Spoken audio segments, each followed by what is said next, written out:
Siren's going to sound. Just one win here in 11 years for Carlton, and they have knocked off Port Adelaide by 36 points.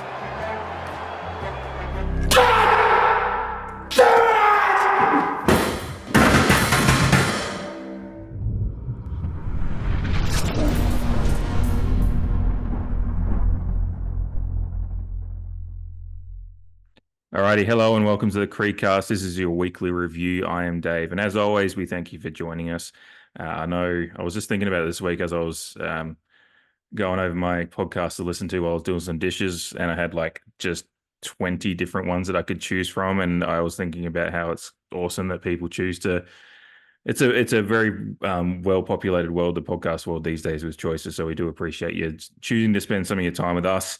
And choosing to spend some of your time with us when it's a game like the one that happened on Thursday night to review, as unfortunately we are here heading into a bye reviewing another disappointing loss under lights for your Port Adelaide Footy Club, going down to Carlton by a score of 16-11, 107 to 10-11, 71. What felt like it could be a grandstand finish suddenly turned into a bit of a damp squib, to quote Patches O'Houlihan from Dodgeball, as his coaching average Joe's gym. Carlton took us by the haunches and humped us into submission. So it was pretty disappointing to end the way it did. Felt like a familiar story in many ways. Jamie, I didn't actually clarify. You were there, weren't you?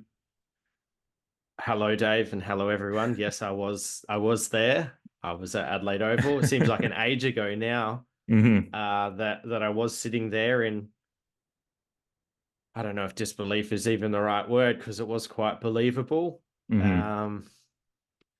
It's a bit of the old case of predicting something and then still being annoyed when you predict it.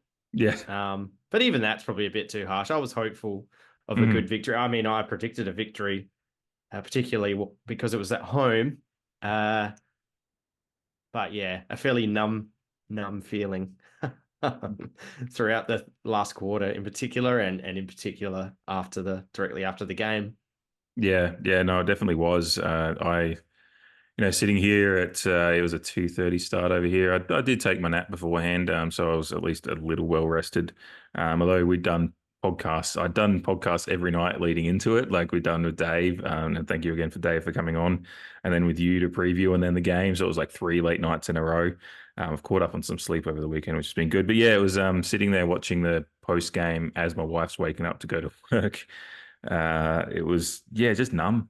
It was because it was all the familiar storylines. I think even in the post game, I can't remember if it was Lee Montagno who said it, but it might have been David King as well. But they said it's not terminal for Port Adelaide, but it's all too familiar.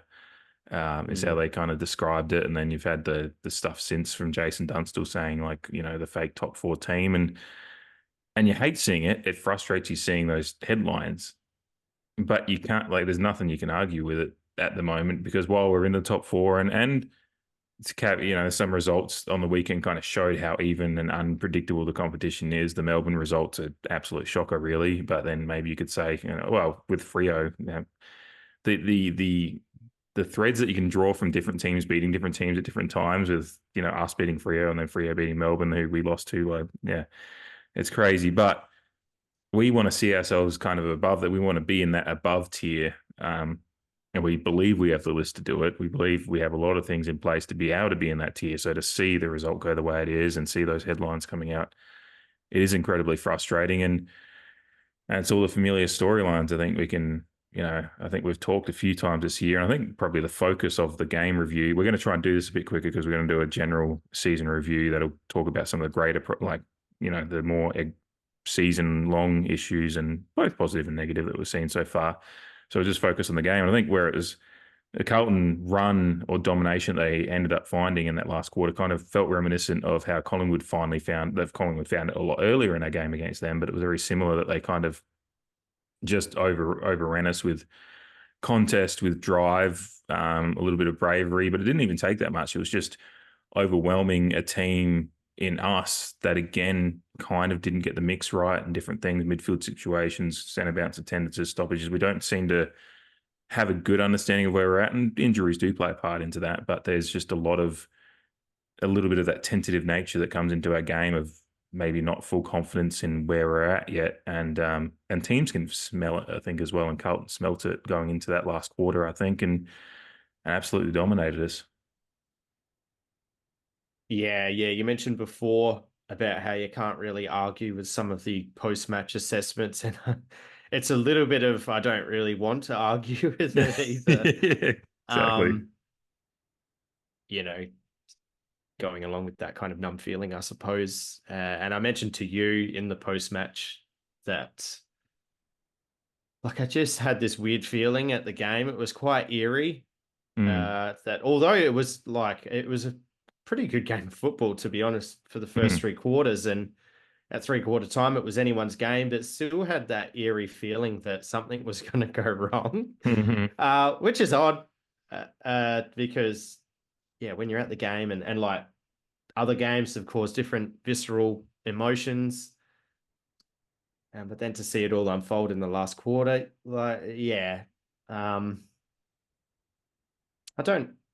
still don't really know what to make of it. Obviously, letting Paddy Cripps just roam free at the start of that last quarter was really quite mind-boggling to me. It The felt lack like of accountability. we had the clamps on him earlier, I think, and then we kind of just seemed to switch up what we were doing, and he Yeah, knew. just something went wrong. Yeah. I believe Drew started on the bench in the last quarter, but I think our first, you have to correct me if I'm wrong, I'm pretty sure our first centre bounce we had HORNE-FRANCIS, Butters and Wines in the middle, so quite a formidable trio. And up to 3/4 time, I thought Soldo acquitted himself quite well, coming off of a medium to long term injury. De Koning went up another level in the last as well.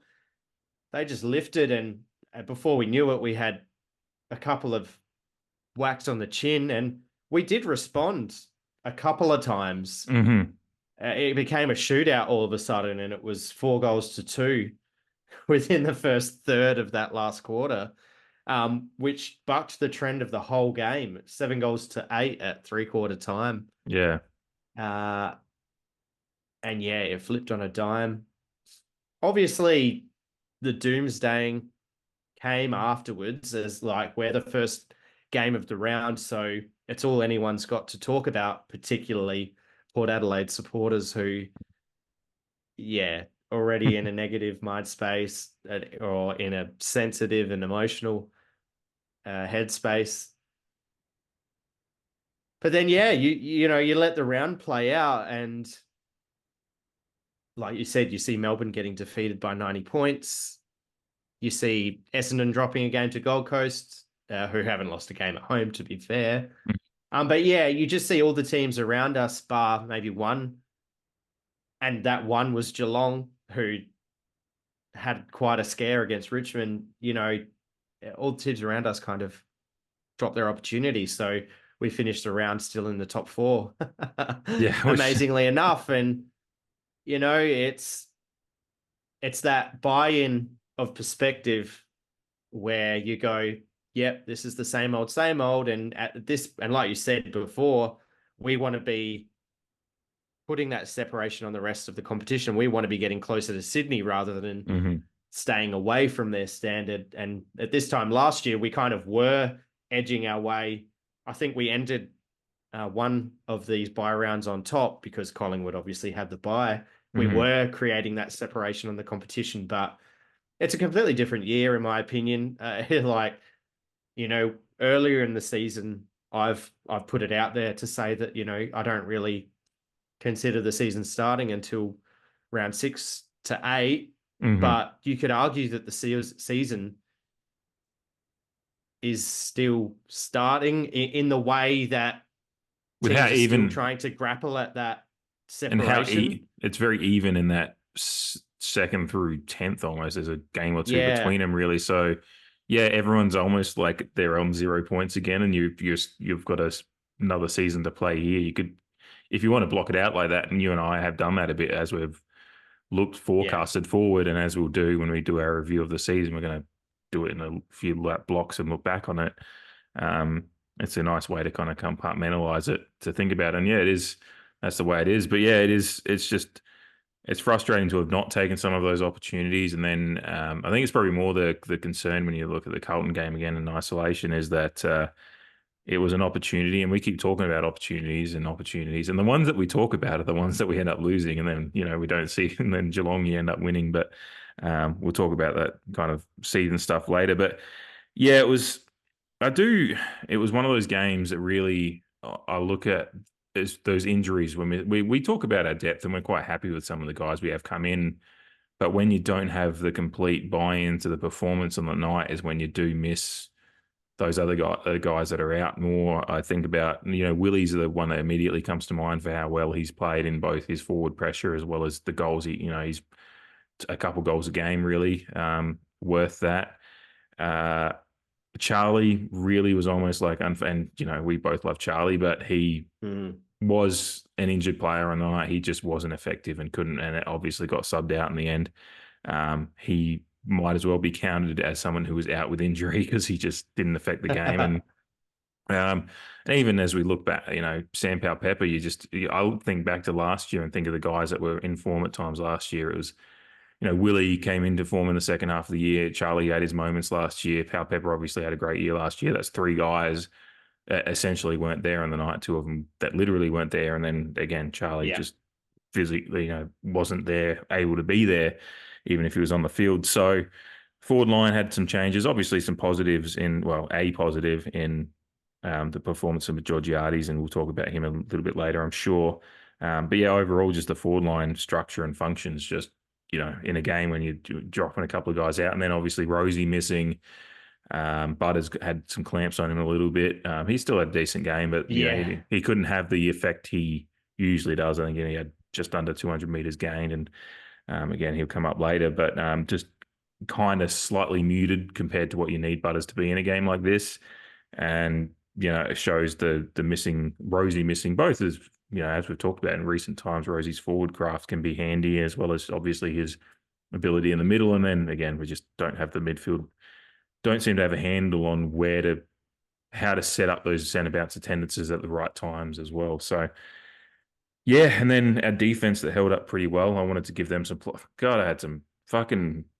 Geez, there was some absolute, just some absolute gems on Twitter who decided to tweet at me half an hour after I tweeted some plaudits for the defense at the end of the third quarter. Yeah, be like, "Oh, how's that defense holding up well now?" And I'm like, it's half an hour later. Like clearly, I was talking about, and is it holding up to well? that point? Is it holding up well now? I'm like, obviously not. Who the do you? Oh God, I was like, Jesus Christ! I thought there was a lot of undue criticism of our defense, particularly our tall defenders, Mm-hmm. on a night where we played against two of the best five forwards in the competition. And on a night where the ball was coming in pretty well when Carlton were going forward. Mm-hmm. And we've spoken about this in other games and just our overall predictions or watches for the season going back all the way to our preseason shows is like our defense is under pressure probably a lot more than we would like them to be. And when you look at where Carlton were getting a lot of their shots from as well, was very close to goal. And I don't know if you can lay blame on our entire defensive line for that reason. I mean, like Mackay and Curnow got some quite favourable shot, positions to shoot at goal. And credit to them, they converted. But I thought a lot of the criticism on our defensive line, in particular the tall backs, was just really, I think, quite surface level criticism, and it lacked a bit of critical thinking of why they were getting in those positions. And Lee Montagna leading into the game on AFL 360, he was probably the most fair in his analysis of them getting isolated, but it's the why are they getting isolated and that deeper structural conversation that seemingly wasn't going on, and people were taking a lot of pot shots at some of our recruits, and I couldn't have it, as you well know.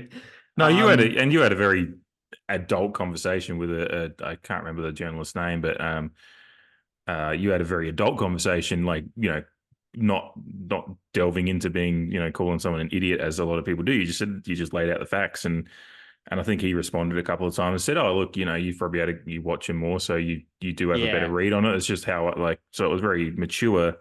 But you were right. It was a lot of the guys that were coming into that weren't being mature in the mentions of the Creed account were they were clearly just not. And I said a couple of times, they love to scurry over to the Creed account. Yeah, it was. I did have a laugh. There was one Crows one that because I did put up I put a tweet up because in my notes I'm literally looking at it right now with 5 minutes to go in the third quarter, because you mentioned it as well about that eerie feeling of something possibly happening even though it was going well at the time, and I said 5 minutes to go in the third quarter, and my notes that defensive effort really good, but feels like a dam will break just enough if we can't put some scores on. It's exactly what happened at the start of and I put that on Twitter. I said, "Oh, look, I had this in my notes," and I think it was the Captain Keys account.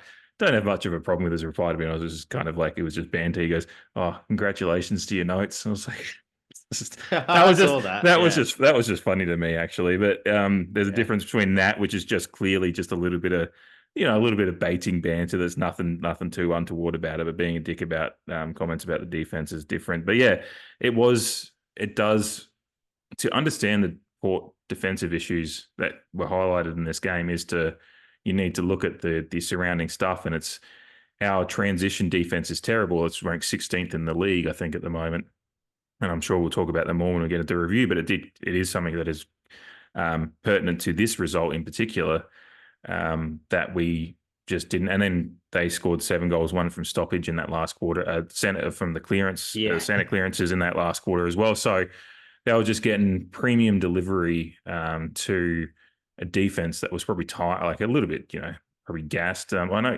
Aaliyah and Asava, I think, both had well over 10 intercepts in the game. They did a lot. Right. They did, yeah. I have it in my notes here somewhere. Who had intercepts?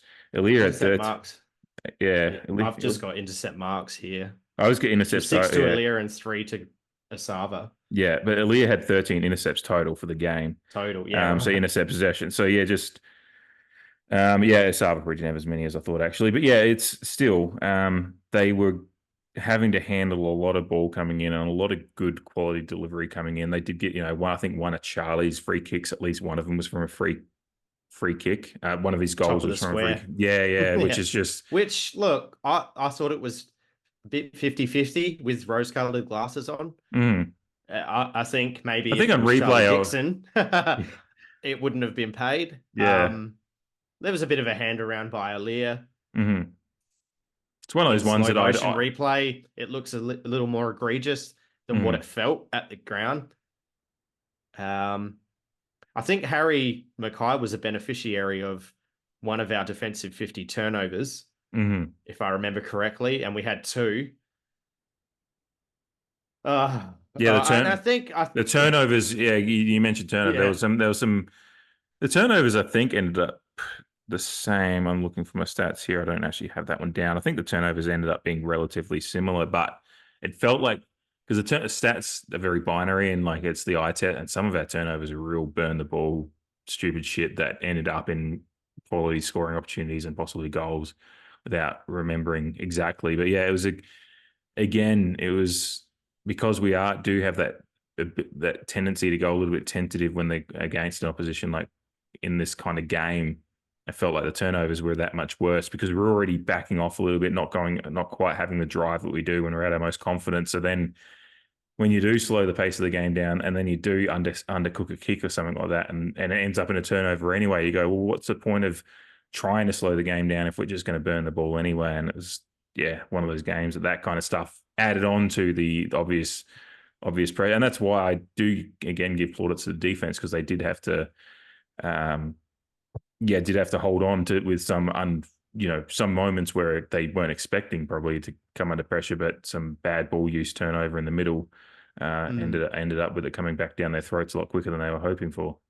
Yeah, I think an overarching theme that I had on the night was that we were trying to overcomplicate a lot of what we were doing. And as a side to that, Carlton were working a lot harder for each other in terms of blocking and shepherding players with the ball. And we seemed to, again, it's a bit similar to the criticism early in the Hawthorn game it was a bit individualistic. A lot of guys standing around the contest rather than actually being in the contest. It's probably, part of the reason why I had a bad feeling was because in the first few quarters, we had a lot of chances to move forward and be very direct and put a lot of pressure on their back six. And often enough, we stuffed it up ourselves, sometimes with no pressure on the ball carrier.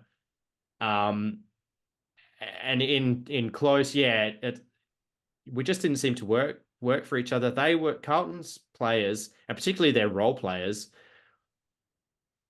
Yeah, being there on the ground and having a wider scope on the vision, they were setting up a lot better to help when they didn't have the ball than we did, which I think was a bit damning. And like I said, contributed to a bit of that eerie feeling. You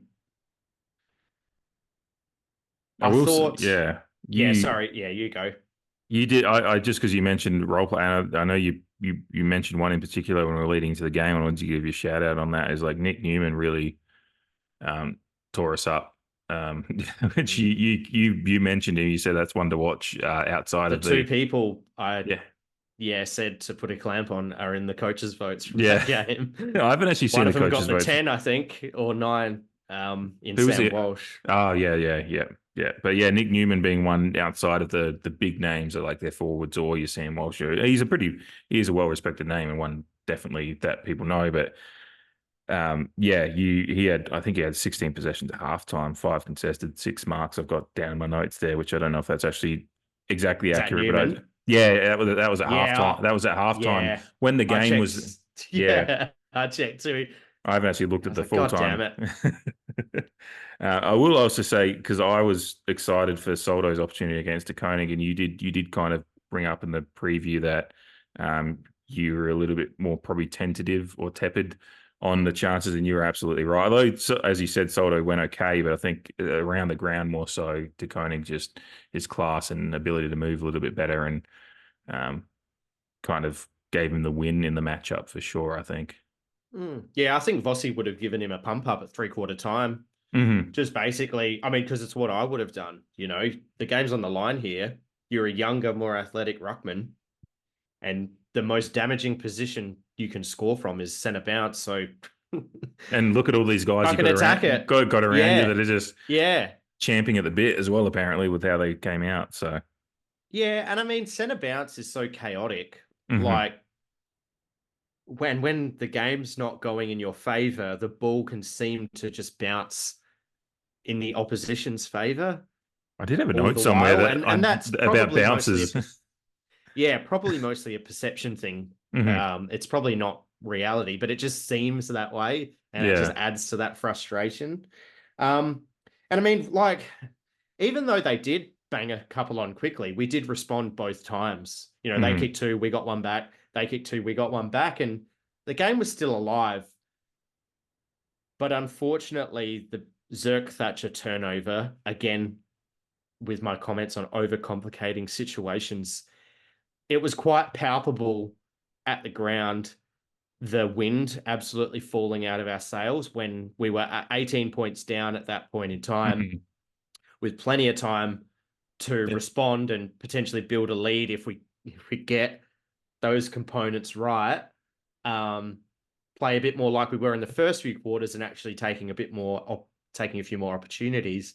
But unfortunately for him, that's a kick that he'll want back 100 times out of 100, because he actually had a player in Aaliyah right there beside him who could have passed the ball to, and we would have been under a little less pressure. I think the He kicked off commentators the even brought bats. that up, I think, if I Yeah, remember correctly. he just Yeah. waited too long and then kicked off the back step and Hmm. shanked it to the wrong side of Burgoyne. Burgoyne slips over because it's not to his advantage, and they get a shot on goal. It goes back out to four goal lead. And like I said, it was quite palpable, the energy, like the sting going out of Hmm. it. And yeah, in the end, they got a few, Hmm. you know, cheapies after that to push the margin out. But the game was done in that at that point in time that I Yeah. mentioned, which was quite deflating, quite frustrating, and it just capped off the whole game, viewing ourselves, just making it difficult for ourselves, Hmm.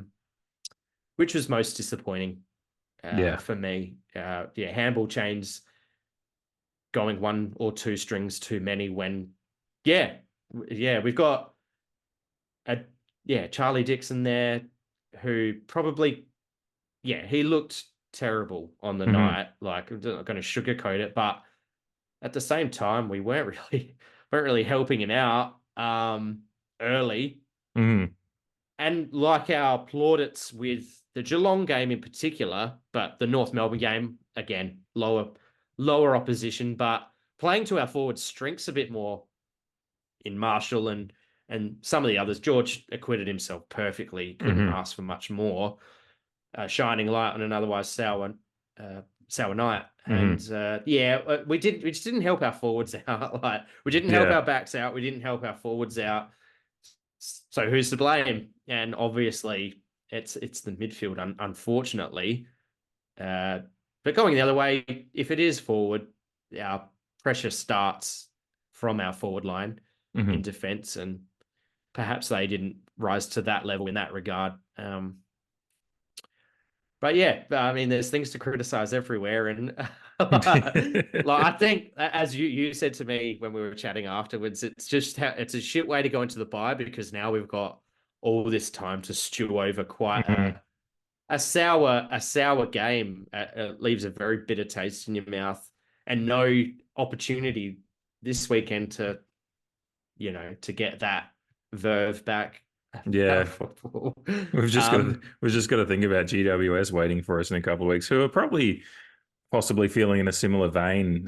Yeah. So but they've got the home game, so I believe they do have it at home. We'll talk about that next week. But yeah, We'll have to it's do it. Yeah, we'll do a preview next week again. yeah. That'll be nice. So yeah, it is unfortunate just to go into that and to sit there with a well over 2 week break at this by the time we get to our next game with that in mind. Did you have anything else in particular to touch on from the game? Actually, one thing I wanted to just it'll be a couple minute thing by the time I mention it, and then you do. Didn't have too much of an issue with. I think there was some media outlets tried to talk about the holding the ball thing, but the couple that came up, I just went, look, there was nothing too egregious to me that affected the game or anything like that with the adjustment in the interpretation of holding the ball. I know Farrell got one, and I think we got one the other way at least. It was only a Yeah. couple. The free kicks were only 14-13 for the entire night, I think. It wasn't major. The only one I had a major issue was when they called a leer for deliberate in I think the first half at some point. I was just like, it's clearly not like Have that's a the feel for the game. yeah, it's like that's not Come what he's on. looking to do. So, the deliberate rules, and it is probably one of my actually. I haven't brought it up too much, to be honest, because it doesn't come up too often. But when it does in that situation, it's just such an egregious, dumb rule for me. I don't know. You've either got to go to last touch, which I think you do. Oh, I think you got to do last touch between the arcs. Like, don't have it in the 50. I think. absolutely you do. Yeah, Otherwise, yeah, yeah, yeah. but otherwise, the deliberate thing, you really have to. It has to be 100%. Otherwise, like if there's any room for it, it's just, it's a weird one. But otherwise, I didn't have too much problem with the umpiring in the night. I think, No. like you said, you could call a 50-50 on that. But those ones, I try to be a bit better about just being like, if you give the umpire a decision to make, they'll make a decision sometimes. So, with Yeah, you the mentioned the Farrell one. I thought that was very harsh. Um, it he was didn't one of have those one. prior, and he got turned around very, very quickly. And Mhm. Stephen McBurney said on AFL 360 earlier in the week when he was explaining the rule change, he said they don't judge purely based on if you've been spun 360, because unlike the some on tackles Twitter are have done said. at varying degrees. Sorry, what was that? I said unlike some interpretations on Twitter. Yeah, exactly. Because the 360 spin happens at different speeds. I think the umpire just got stuck in like a deer in headlights, and that's why I don't have too yeah, much of a problem with it. Is because I know we were the first. Like I was just like, if there was just a bunch of them, I would have still gotten annoyed. I was like, yeah, I thought ours was probably one of the better officiated ones out of the weekend. I Funnily didn't. enough, when we expected it to be the other way, so I'm happy Yeah, for that. yeah. Um, Yeah, no, I just yeah, wondered how it felt in the ground. But for me, watching, I didn't. I always have a bit of a headspace to it. Like sometimes I notice when I'm building up a bit of aggression to the umpires while I'm watching. I just didn't feel that on the night. I didn't. Apart from obviously the deliberate one aside, I got a little bit angry at that point because I put it in my notes. If I'm putting an umpiring decision in my notes, then that means it's. yeah. But there wasn't too many I in there. think So. I think every South Australian, knowing how well it works in the SANFL, all would be an advocate for last touch out of bounds. Like It it's just takes just so much out. it's Like, so yeah. exhausting. Like, and to be fair, the last touch out of bounds, the insufficient intent, I think most of the time is adjudicated fairly well, but it's Yeah. still a grey rule that can be purely black and white. And It's then. a no-brainer, in Mhm. my opinion. And like you said, between the arcs, unfortunately, if it's at the junction of 50 and the boundary on the wrong side of the arc, Mhm. look, you've probably got a shot on goal against, but it's a pretty low percentage shot anyway. So you just Yeah. ride the highs and lows of a football game. But Yeah, it's a guy yeah, shooting from 50 on that angle. So, like, if they score it, then it's like, well, fuck. Okay, cool. You're good. That's a damn good shot yeah, at goal. Like, expected yeah, score. Yeah, yeah. expected score would probably be pretty low on that. Mm, Yeah, and it's not like a spoil or a ball in dispute that rolls out of bounds. That doesn't get penalized. It's a kick or a handball. So mm, yeah. Again, everyone who has watched SANFL in recent years would know the ball goes out, the umpire knows what's going on, the players know what's going on. Yeah, yeah, the yeah. AFL being stubborn, unsurprisingly as always. Mm. It is But yeah, it always, wasn't the difference in the win or loss. Just fucking annoying yeah, that the AFL can't just do what is glaringly obvious. yeah, something that will improve the game. And with the game that, they're talking about the length of games, that speeds up the game because you don't have to have a stoppage. Yeah. Yeah. So, um, all right. If you have anything else, feel free to bring it up now or forever hold your peace. Because we'll get, Look, I think anything else that I could say will probably get brought up in our segments. So, Mhm. on the on the positive side of the ledger, because yeah, look, we've been fairly disheartened in our assessment. Yeah. Yeah, And there no, was when some we, positives to come out of it. Like I said, it was a good game for 3/4. yeah, And I said to you that I could have, like, I had a feeling we might lose at the ground. And the way it was playing out in the first 3/4, I could have copped a loss, albeit at home on a big night against a big opponent and all of that shit. But I could have copped it if it was a close loss, the way the game was being played in the first 3/4. But just a tight tussle yeah, shootout or something in the last quarter. It's just, yeah, it felt bad to get overwhelmed. just to Like, lose it that way yeah. is All right. what hurts the most. Yeah, it's kind of like that showdown last year, that first one where it was tight, and even Pal Pepper got us in the lead at like some point in the last quarter, and then you just Yeah. give up 6 goals, without firing a shot See after ya. that. It's just, yeah, these are issues that we've had over the years, so it's frustrating. But yeah, we'll get into the segments. Before we get into the nominations to goal of the week and Sweeney's and stuff like that, it's a spotlight, which will be an interesting one this week. But first for the positive, and you get to go first on this one. So who's one that you're looking at that's having a real nice run at the moment? This is That giggle got me. yeah. I'm like, oh, I'm This intrigued now. this is just a real gimme for me, but I'm just gonna say it again. It's Jackson Mead. Mm, I'm just, yeah. yeah, what can you say? Like, for a player that was absolutely on the fringe, coming out of season 2023, the last months of football in particular that he's put together has been exemplary in my opinion. And I'm riding him right to the end because, like I said, the last time he was in my spotlight, I called it in round one and just loving what he's doing. Like, while all the pressure's being put on Butters, and Butters had a hard tag. One thing, sorry, just to go back, one thing I would say on Butters on the night, copped a really, really fucking hard tag. Didn't think the umpires looked after him in particular moments. There was a lot of pre-tackling going on. Yeah. Pre-tackling being a fairly recent kind of phrase that I've picked up on in the Twitter sphere. And it's a good way to describe it. There is a lot of that happening. Look, and I think, again, rose-colored glasses, we're probably a bit bad for it, maybe. I think maybe everyone's bad for it, but he was copping a seriously, seriously big tag. And credit to Cincotta, who got the job, mostly, affecting him around stoppage, around the ground. But yeah, I thought there was a high level of holding prior to possession that seemingly got overlooked. Maybe the umpires, just wanted to let the game go, but some of them on the border, if not just crossing the border, of egregious enough to probably look after. And it's what we've seen in the past with Victorian superstars, where you get on AFL 360 the following week, like, this club's gonna ask some questions of the umpiring department and whether this is a serious tag on, let's just say, Paddy Cripps or whatever, or Dustin Martin in the past and whatnot. But yeah, I don't think Butters got looked after in some moments by the umpires. But yeah, going back to my original point, while he in particular and others in the midfield probably getting a bit more attention, Mead is just going about his business. And I mean, the 23 disposals, he looked very calm and composed every time he got the ball. Like we've said before in review of some of his games, just looks like he knows what he wants to do when he gets the ball, more so now than ever. Absolutely loving what he's doing. Disposal efficiency was a bit low on the lower end. There was a few guilty of that better. Yeah.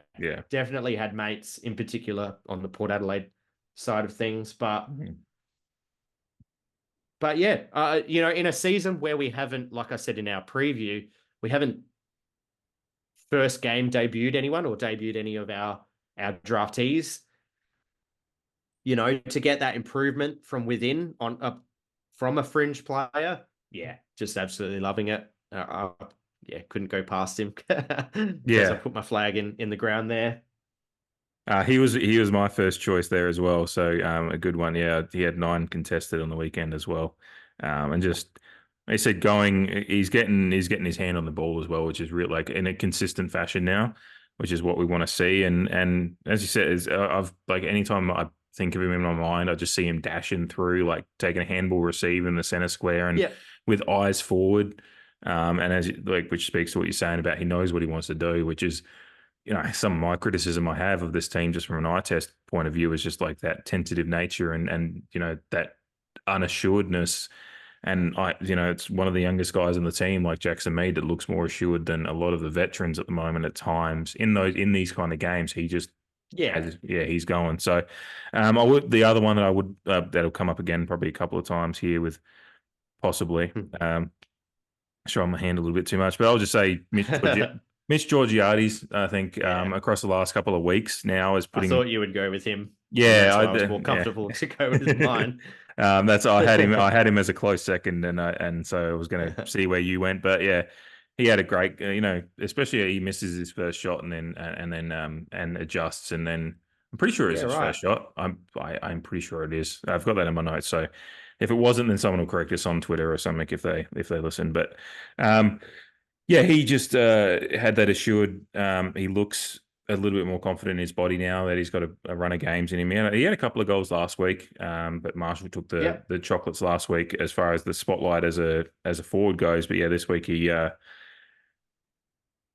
had his technique was good. He every Yeah, shot kind of is shaped the way it needed to be because he had shots from both angles, both sides of the goal face, and shaped in kind of the way they need to go, like aiming at the near post for the right footer going, swinging it in. or Yeah. coming around, like taking that little bit of angle on the guys being asked to stand on the mark and getting that extra bit of oomph in the ball. And yeah, it was really impressive. And he was getting up the ground a little bit too at times. He'd pop up and take a mark and like, kind of just forward of center or something like that. He had a few moments up the ground. So you could kind of just see he's just getting a little bit more confidence in his body. So I was really happy to see that. In a game that was pretty rough for our forward line for him to stand up, especially having signed on for a few more years at the tail end of last year. It's good to see. And I know he's had an indifferent couple of years, but yeah, I'm really happy to see that. And like, I think we both have a lot of confidence that Mitch Georgiades at his best is an essential part of our side, as long as we can get the rest of the structure right. Yeah, Yeah. All right. sure. Who have you got to watch and hope for some or just a concern? I don't know what to say about it at the moment with this segment. Um, yeah. I mean, much like our positive spotlights, it was a bit like, well, do you bring up people who you've already brought up before? And I think unfortunately you have to. Yeah. Um, I'm still just sitting here thinking about who I want to do. I think the biggest one for me and probably for a lot of people, because it hurt so much and it was just a bit of a slap in the face, is Big Chuck. Hmm. Um, yeah, it just makes me sad more than Yeah. anything. It's not necessarily a watch or because we all know that how lion-hearted Charlie Dixon has been in his efforts for our football club since arriving. Hmm. What is it, 8 years ago? Nearly 7 years ago. I think 2017 was his first year, wasn't it? I think, yeah. First year. I think might have been the year before. I Might can't have quite been. remember. Fuck me, I think, yeah. 2017, he absolutely, had a great season and obviously kicked the 3-goal six in the elimination final and was a beast. Mm, Uh, I just think that the the end is apparently coming a lot quicker yeah. than we maybe anticipated this season. Everyone's been anticipating it for a while now, in fairness. But games like the one, particularly against St Kilda, after he came back from his first rest of the year, was amazing. And we thought, oh, well, cool. Like, they've got a plan. Mm, And if this continues, then great, he'll be cherry ripe. But he's just come back from a rest, and yeah, we stuck with a pretty predictable game plan. Coming out of defensive 50, and that was the obvious kick it to the wing or the center square line on the wing mm, to Charlie, and yeah, he didn't look like he could move at all, yeah. and he's trying to wrestle Wiedering, which would have worked 5 years ago, 4 years ago, but yeah, Wiedering's a much more accomplished player these days, and yeah, he loved Charlie's. he loved that. Hmm. And Charlie's just doesn't Yeah, have the same powers that he did 4 or 5 years ago. So, I yeah. think he just doesn't seem to look like he has any explosiveness left in his Mm, legs, which even though last year and the year before when he returned, although people are like, oh, he looks a bit proppy, he still showed that explosiveness and uh, that ability below his knees to impact still with ground balls comparative to his size. It looks like all of the key features of his game have escaped him. hmm. And yeah, like I said, it's sad more than anything because you look, if we're going to push for the finals and push for top four, which we still have a very good chance of doing, I think everyone would want a Charlie Dixon at his best to feature in that team. And I fear that if something drastic doesn't change in his body, which it's unlikely to in the next couple of weeks, then it might be a sad story come the end of the season, and it might come before the end of the season. So Yeah, it's going to be a watch for the rest of the year, but with Ollie Lord likely being fit after the bye, and George putting up a good effort, having some of those athletic forwards like Marshall and Finlayson on the fringes. Yeah. yeah. I worry for Chuck for the rest of his season. Yeah, no, I definitely feel the same. He was one I considered popping in there, but I went with one that because I do look at Chuck, and you bringing it up is a good one because it is more of a watch for what we do going forward in that space. Because obviously, as you said, he's a great power forward and at his best. But it's hard to see him being that again, unfortunately. So it'll be interesting to watch. But yeah, mine, I've got Lockie Jones down there. For a game that spent a lot of time in kind of his area of the field, with the way the possession map kind of went a little bit. I don't know. The game went past him a lot. I just didn't see enough from him. It was it's the kind of game that you'd like to see. And he's just situational awareness. He just doesn't put himself at the moment, just doesn't seem to have a good read on the game speed, whether it's the speed of the game or he doesn't understand his role, which, you could talk about coaching. I don't know what it is. It's just he had 6, 7 disposals, I think it was, for the game. 10. Yeah, 10 did 6 kicks. Oh, that might be where I might have misread my stats. But yeah, it's I just didn't get much from him on the day, and just didn't and because we know what he can do. Because we've highlighted at times this year that some of the criticism is untoward when he does some good things. This is the kind of game I would have loved him to be able to exert some influence more. In particular, when we had a few passengers in that, because there's a few guys you could bring up here. Ryan Burton's another one that unfortunately his 150th game didn't have a great showing. Miles Bergman actually had I think decent. He had 500 meters gain and a decent amount of disposals, but again, just isn't probably highlighted as isn't having the highlight plays that we want from Bergman. But it is certainly probably a bit better game than he's had at times this year. But yeah, just Jones are just these are the kind of games I want to see him throw his body around a little bit. We needed a little bit of, and again, I don't know if we'll get into the season review in a little while here, but and what they're being directed to do. It's just like a lot of these guys just aren't influencing the game enough. And Jones was just because I don't know if his spot's well in danger in this side at the moment. I think with especially when you've got guys like Josh Sin, who obviously isn't going to be a factor for the next month, or month or so, but guys that have come in and shown a little bit of something running off a halfback or wherever. Guys like Lockie Jones or Brian Burton are going to have their spots in danger if the guys in reserve get fit. So, but yeah, I was between Jones and Burton, and I've just gone with Jones. But they're both kind of well in my watch list at the moment. I think I mentioned in our preview that the showdown was the last game he played before getting injured, wasn't it?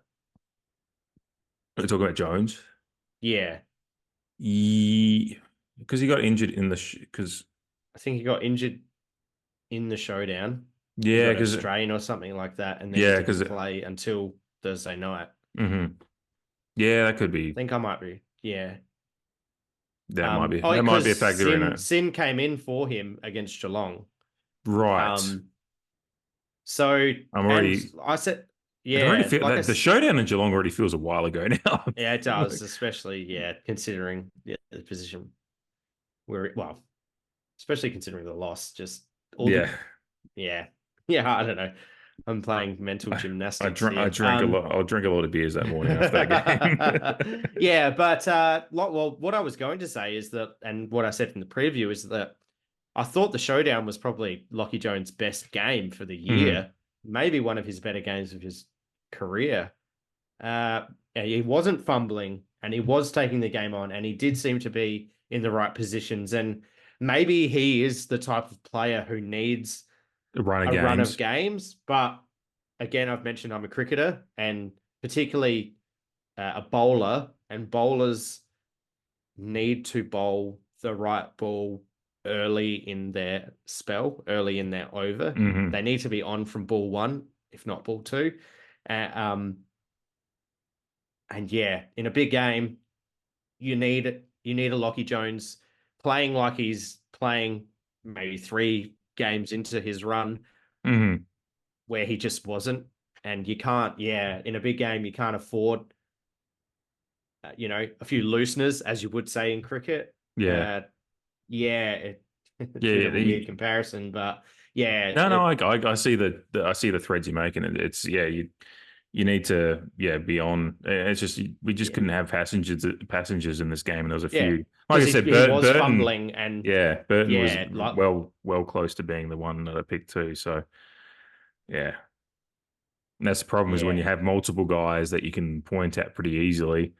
And a compromising part of the field too. Yeah, in particular when we're talking about the ball going past that area of the field too easily, and then putting the guys under pressure that are the tall defenders that are getting the criticism, and that's what we were kind of trying to say is that like there's some issues ahead of that part of the field that are making the problem. So it's going to be a fun one to watch as we go forward, kind of that half back line, I think, because there's some positives there in some of the run we get off a halfback, but it's just balancing that with the pressure we put on our tall defenders and I agree.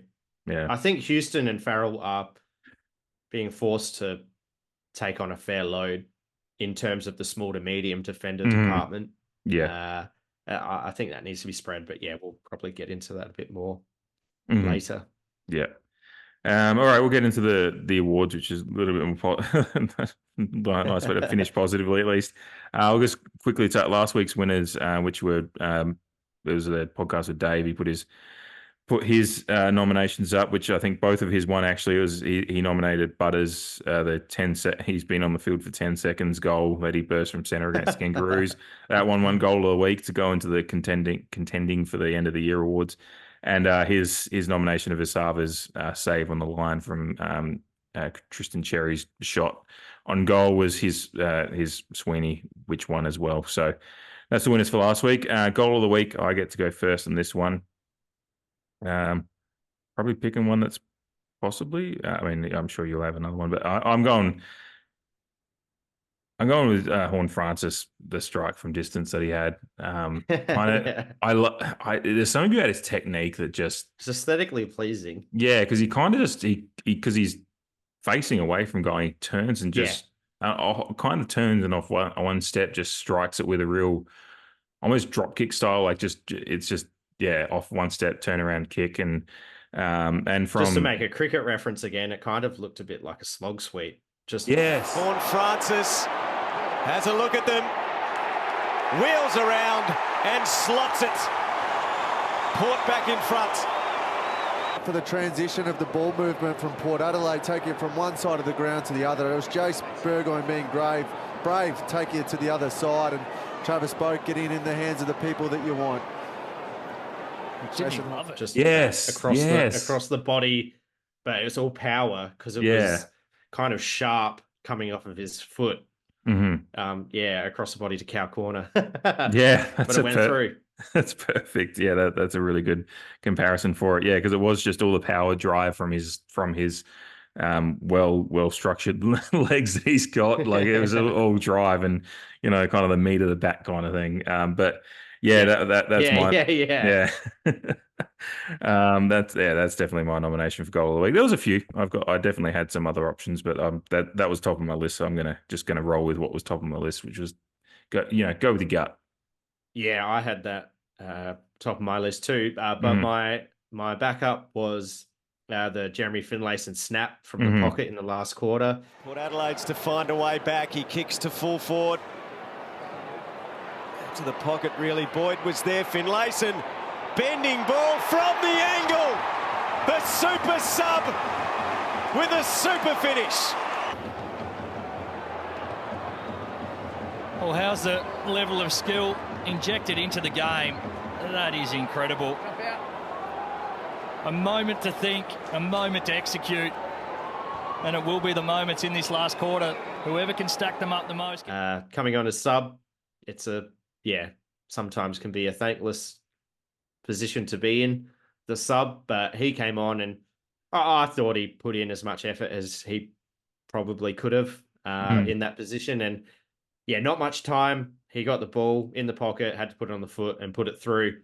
Being there live, I thought it was on the fringes of going over the post and being a goal, but the goal umpire didn't hesitate and put the 2 fingers up. So yeah, that was cool. That was a classy snap and a very, in Jez's wheelhouse, the kind of crafty shit like that. So yeah, put a smile on my face. Yeah, no, there was a couple of good goals there. I did have Mitch's first goal in my shortlist as well, as a potential one. Now that you say that, I think when I was driving home from the game, or once I was getting a lift home, I think I just wrote one of Mitch's goals as my first note, because I was like, there's nothing good, but Mitch kicked 4, so there's probably something out of that. But just once the dust settled, a couple of good ones there. I'd forgotten about the Finlayson one until I watched back the mini earlier today. I think because that last quarter was already going a little bit bad, and that one did bring us back within 3 goals, I think, at that time. That's what I mean. That's it kept us thereabouts. Yeah, but I think it was already starting. I think it was already starting to wallow in some self-pity at that point. So, it was a really good goal. All right, we'll go to the Sweeney, and you get to go first on this one. Yeah, this was just an awesome piece of just magic. I've picked the moment where HORNE-FRANCIS kicks to himself out of stoppage. Score what if they can in these last 5 minutes. Koning's tap. Oh, that was so clever, HORNE-FRANCIS. Towed it to himself, to Houston, to Butters. I reckon if you could just kick it to grass, you don't need to kick it to the contest. It just was able to be set up, and HORNE-FRANCIS, geez, that's special, isn't it? He's trapped that effectively with his foot, and it's popped up to himself at full tilt. That is Gaelic style, Aaron. Down to you. And just like he flicks the ball up with his foot and grabs it and just bursts out of traffic. I'd forgotten about that actually. When did that happen? Good question, because I didn't write it down. We were going to the northern end, so it was either the first or the third quarter. I think it was the third quarter. But yeah, it was close to where I sit too. And just looking at it, I was like, no one can do that. Like, no one even tries to do that. Like, it's in tight, it's on the ground, it's kind of tumbling around, and he just like flicks it up with his foot and grabs it. I vaguely remember the commentators making mention of that, and like I think I was at the time, I was writing a note in my notes as I keep, and then the commentators kind of went, oh, HORNE front, or just some trickery or something like that. Yeah. And I looked up, but I missed it, but I remembered. What? It's just, a more simple-minded footballer. And when I say more simple-minded, still some pretty premium players in the competition may have toe-poked that out to space or used hands to push it out to space, tap it, and not push it. But I think he tries to do little crafty things like that all the time, but it was just one of those moments where it kind of worked. Yeah. Just a little flick up, grab, and explode, which we all know he can explode from out of traffic. But yeah, I thought it was a little cool moment that, you probably won't see very, very often. Yeah. Yeah. And that's just one of those quintessential little things that why we do the Sweeney is just to highlight those those little moments. As soon as I saw her, I was like, that's in. That sounds like one I would have. Yeah, like I said, I think I missed it watching it live, and so I'm gonna have to go find it. But I'll look forward to finding it. I'm gonna go with mine was just it was in the first quarter. It didn't end great, though it didn't end badly either. But it's the Georgiades picking up the ball on the wing and just going for a run and a bounce, and number 358 for him, so outright 15th. He's past Gary Ablett. Georgiades, he wants to go past Kemp. Kemp manages to corral him. Have a seat.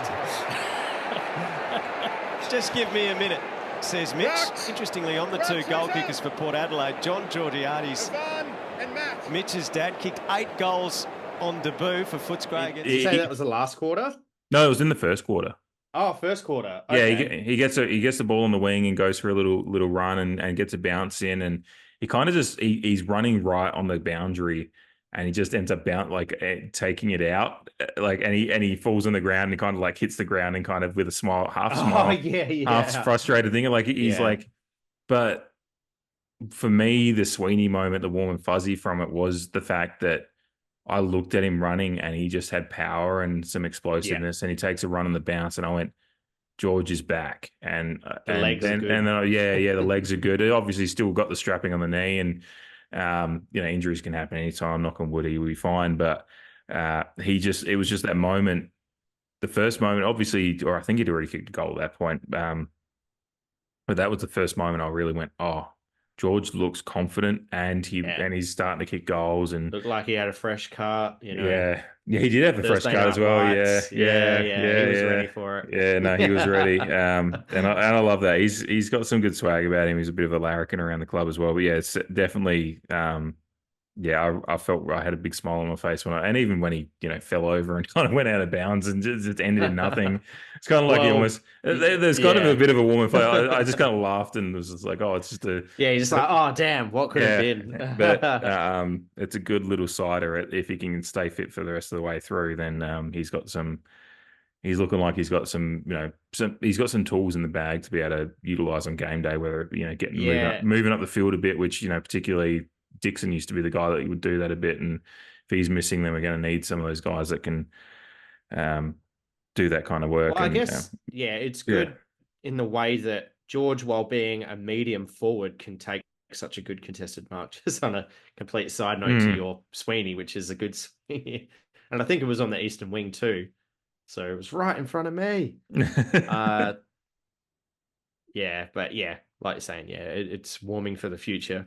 In our forward stocks, but it kind of you reminded me by saying about his run, about a similar run he had in the fourth quarter where we were out and the game was done, but it typified the last quarter where he got the ball running into the forward 50 and he'd taken a fair amount of space. He bounced and then he ran just on the fringes of too far where he had to bounce it. He was wide open, but because he had to bounce it because he'd run too far, in quotation marks, by the time he bounced it, there was opposition defenders all around us, and I don't even think we scored from it. And it was just like, it was such a good run from probably generated from half back line, and nothing happened. And at the ground, it was like, well, that just says it all, doesn't it? That's the last quarter in a nutshell. Shut up shop, let's go home already. Fuck it. But I'm really excited to see him back, and I'm sure he's going to feature here in the next segment possibly. I think definitely for me anyway, but I don't want to lead you on your notes, but you get to go first here on our player of the. I think you go first because I did Sweeney first. Oh yeah, sorry. Because we switched it up. We did a little bit of behind the Wizard of the Oz curtain here. We did a little bit of switcheroo as we were leading into before we started recording, and I still had James. I need you to start this one. All right, so I've got for my first vote for Player of the Years. So my one vote, I've got Ollie Wines in there.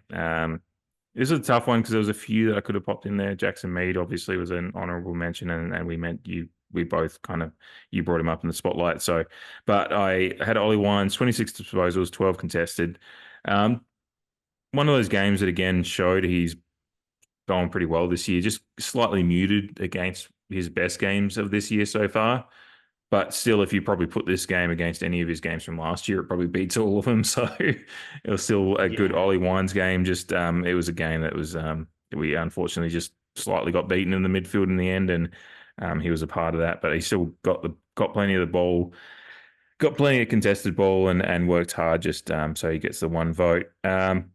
2 votes, I've got Dan Houston with his 22 disposals, 86% efficiency. He did have a couple of clangers in the game. I think early, I remember him having a couple, but 560 metres gained, kind of just one of those typical Dan Houston games off a halfback. Again, not one of his best, but a pretty good Dan Houston game, and it definitely deserves to be in the votes for me. For my 3 vote, I've got Zach Butters. As you've touched on, and I mentioned earlier as well, he had the clamps on him, but he still got his hand on 23 disposals, and as you mentioned, a bit of bad luck with how he was being officiated as well.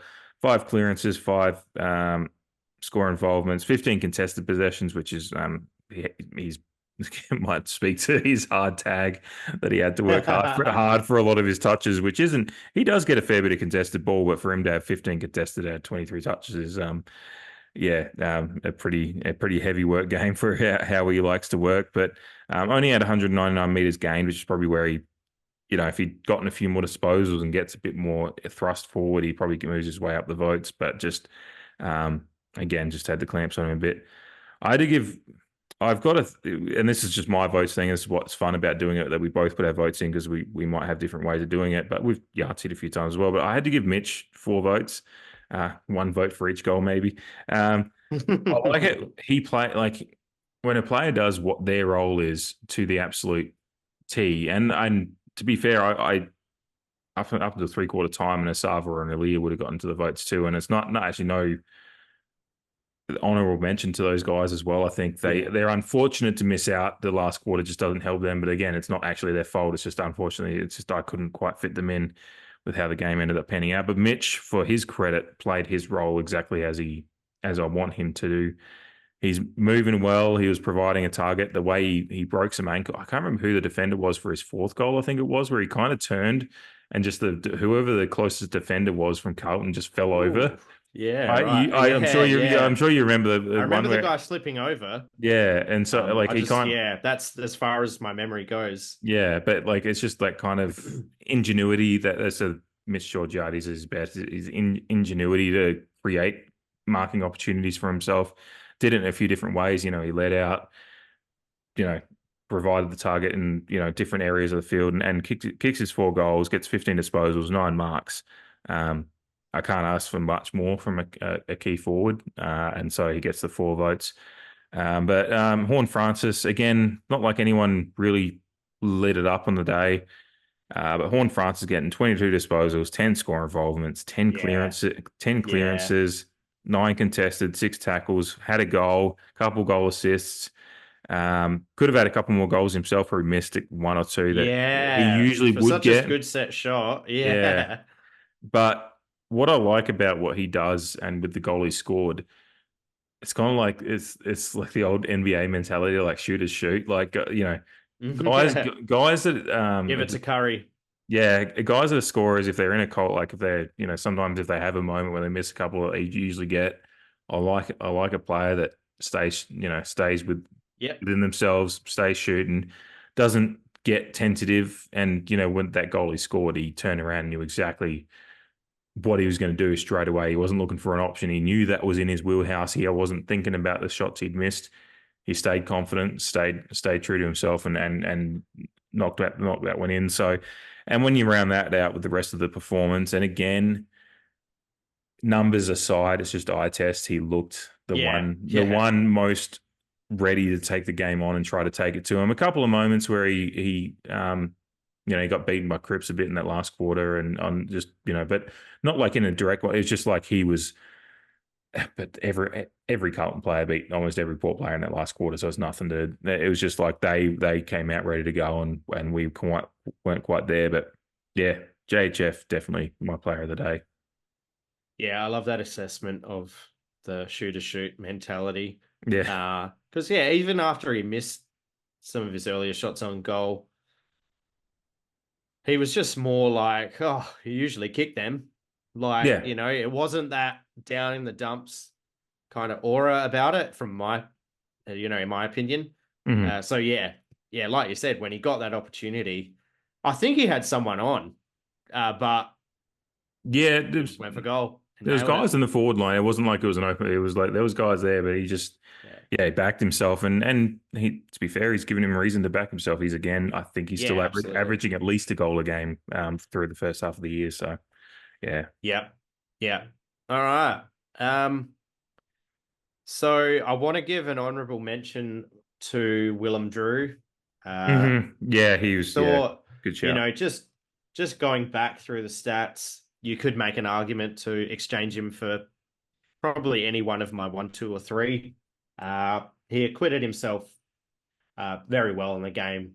You know, upon reflection, yeah, it's probably the first game I haven't actually watched a full replay. Don't know if he did a major job like I would have wanted him to, but yeah, I think he could. I think he could have. I think they switched the magnets a little bit, and I think the rotations worked against him in that regard. Yeah, you can't stay a hard tag if you're getting moved around that much in there. Yeah, yeah. Jace Burgoyne, I thought his first half was probably, if you're doing votes at halftime, he may have featured, but then dropped off a little bit. But for a young player, just wanted to say his name. Because again, another story that's coming out of this year for us. But into my 1 vote, I put Butters at 1. Yep. Again, it was a bit of eye test, like you mentioned with a couple of yours. Some of his stats do look quite good. He was a tough one to place for me in my 5. He moved around a bit. He had to work very, very hard, and like even watching firsthand at the ground, like he was still smiling at Cincotta and other players who were trying to get into him, and he was still smiling like we expect Zach Butters to. But yeah, his influence was definitely quelled with the 5 score involvements. But what he lacked in score involvements and meters gained, you know, he led us for contested possessions and pressure acts equal with Jackson Mead. So yeah, it was a tough game for Zach, but still a vote-worthy game, in my opinion. Yeah. Talking about Jackson Mead, I had him at 2 for all the reasons that I mentioned in my spotlight, although it was kind of vague and broad. Right place, right time, 25 pressure acts, like I said, 4 score involvements. He had the 23 disposals and 4 tackles. So, yeah, again, eye test, particularly on the night, just says that he had to be in some of our better players. One of the few players who, looked like he knew what he was doing, unfortunately. My 3, I went with Wines. Maybe if I rewrote this, I could probably make an argument to push him down or out. But I thought he tried to do as much as he could of 12 contested possessions and 18 pressure acts to go with 26 disposals. I like that he's finding the ball. Like you said, like this game, while maybe being lower in regards to some of his other games recently, is eclipsing anything that he did last year. I'm just really enjoying his return to form that he's coming into, and hope that the second half of the season is really fruitful for Ollie, because he's with our midfield. If you're taking him out, being fairly young, and Boak for that matter, he plays a very, very important role in our midfield rotation, and I'm enjoying that at the moment, and decided to give him my 3 votes. A little bit vibes, a little bit eye test, and a little bit stats based. My 4 goes to George as well. On a night where our forwards weren't getting much luck and much opportunity, he stood tall, and 4 goals is a fantastic return for someone who was in your spotlight on the negative side a couple of weeks ago. He just took his opportunities and played with real confidence and real dare at times, as we've both alluded to. So great signs going forward. I hope that this is just and if Georgiadis in this iteration he could potentially lead our goal kicking come the end of the year if he continues in this fashion. He's already he's well in the double digits. I can't. What do you know? Do you have his number in front of you at all? I haven't. I should have looked that up. I don't. I think he was 10 or I can't remember. He had kicked 10 maybe when you did your spotlight in Hawthorn, and then he kicked 2 against Hawthorn. So if that train of thought is correct, then he'd be on 16 now, and would be up there with Todd and Willie and DBJ. So, yeah, assuming Willie comes back and hopefully plays the rest of the season, it'd be a nice competition for leading goal kicker come the second half of the season. We just hope he continues in this vein of form. Yeah, absolutely. I'm just trying to Google it as you're doing your votes. Yeah, well, while you're Googling that, my 5 votes is obvious at this point. It's the same as you. HORNE-FRANCIS, another game where our 20-year-old phenom is shouldering a heavy load and not taking no for an answer, basically just putting the team on his back a little bit at certain stages of the game and trying to inflict his own je ne sais quoi on the game, like that Sweeney moment that I mentioned. Just he plays the game in a unique way, and I thought he was fantastic, just never letting up and playing at 100% all the way through. So I think he's fan MVP'd 3 weeks in a row now, if I'm correct, and it might be 4 or 5 for the season for him. So when you put him, Mead, and Burgoyne together as stories from a stories perspective for this year, fantastic, and tracking where we would hope someone like JHF would track.